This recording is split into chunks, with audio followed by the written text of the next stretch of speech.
আসসালামু আলাইকুম প্রিয় খামার প্রত্যাশী ভাই ও বন্ধুগণ, আশা করি আপনারা সবাই ভালো আছেন।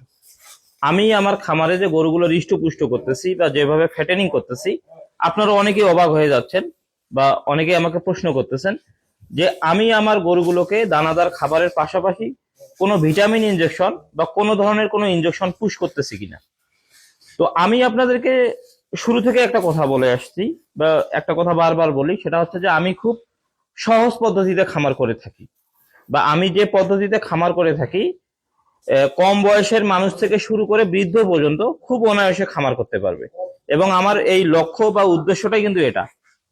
তো আপনাদের যে প্রশ্নটা থাকে যে আমি আমার খামারে গরুকে কোনো ধরনের কোনো ইনজেকশন পুশ করি কিনা, এটার উত্তর একদমই যদি আমি আপনাদেরকে সহজ ভাষায় দেই, তাহলে আমি যেটা বলবো সেটা হচ্ছে যে আমি আমার খামারে কোনো গরুকে এখন পর্যন্ত ইনজেকশন পুশ করি নাই। মানে যেভাবে ফ্যাটেনিং হচ্ছে, এটা শুধুমাত্র খাবারের উপর নির্ভর করে। এখানে যে গরুগুলো আপনারা দেখতে পাচ্ছেন, ষাঁড় গরুগুলো যদি আমি আপনাদেরকে দেখাই, এগুলো কতটা কঙ্কাল নিয়ে আসছে আপনারা তো দেখছেনই। এখানে আর নতুন করে বলার কিছু নেই। বিশেষ করে এই পাকড়াটা আপনারা দেখুন, এর শরীরে কি রকম পরিমাণে মাংস লাগছে। এবং ষাঁড় গরুর ক্ষেত্রে তো গরু ফ্যাটেনিং করা আরো সহজ, এটাকে ইনজেকশনও দিতে হয় না, বেশি পরিমাণ খাবারও দিতে হয় না, খুব দ্রুত হয়ে যায়।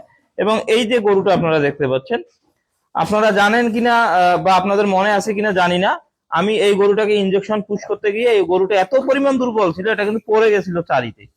সেটার অবস্থা দেখুন কি হয়েছে। এবং এটাকেও কিন্তু আমি ইনজেকশন পুশ করি না। আর ইনজেকশন যে আমি পুশ করি না, সেটা আমি আপনাদেরকে একটু দেখাই, আপনারা দেখলেই বুঝতে পারবেন। ইনজেকশন মূলত আমরা তো এগুলাতে দেই, তাই না? দেখুন, কোন রকম কোনো এখানে আপনারা কোনো চিহ্ন দেখতে পারবেন না। দেখুন, কোন রকমের কোনো চিহ্ন নাই এই জায়গাগুলোতে। তো এটা সহজভাবেই আমরা যদি বলি, তাহলে হচ্ছে যে আমরা আমাদের খামারের কোনো গরুকে আমরা এখন পর্যন্ত কোনো ইনজেকশন পুশ করি না। তো এই হচ্ছে মূলত বিষয়। আপনারা অনেকে জানতে চেয়েছিলেন। আমরা কিছুক্ষণ আগে এই গরুটা থেকে দুধ দহন করলাম, পাশাপাশি দেখুন এটা কিরকম হৃষ্টপুষ্ট হয়েছে।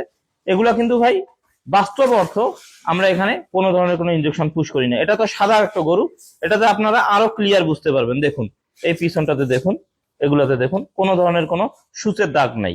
এইদিকে দেখুন, এইদিকেও কোনো ধরনের কোনো সূচের দাগ নেই। তার মানে আমি যে সিস্টেমে খামারটা করতেছি, এখানে আপনারা যারা প্রবাসে আছেন, আপনারা চাইলে আমার এই রুলস ফলো করে আপনারা প্রবাস থেকে কিন্তু খামারটা পরিচালনা করতে পারবেন। এখানে কোনো ইনজেকশনের দরকার হবে না, বা এখানে জটিলতা কিছু নেই। আপনাদেরকে বাড়তি কোনো ডাক্তার নিয়ে এসে ইনজেকশন দিতে হচ্ছে না, বা আপনাদের ফ্যামিলিতে যে মহিলা মানুষ আছে বা অন্য যারা আছে তাদেরও ইনজেকশনের দরকার হচ্ছে না ইনজেকশন দেওয়ার।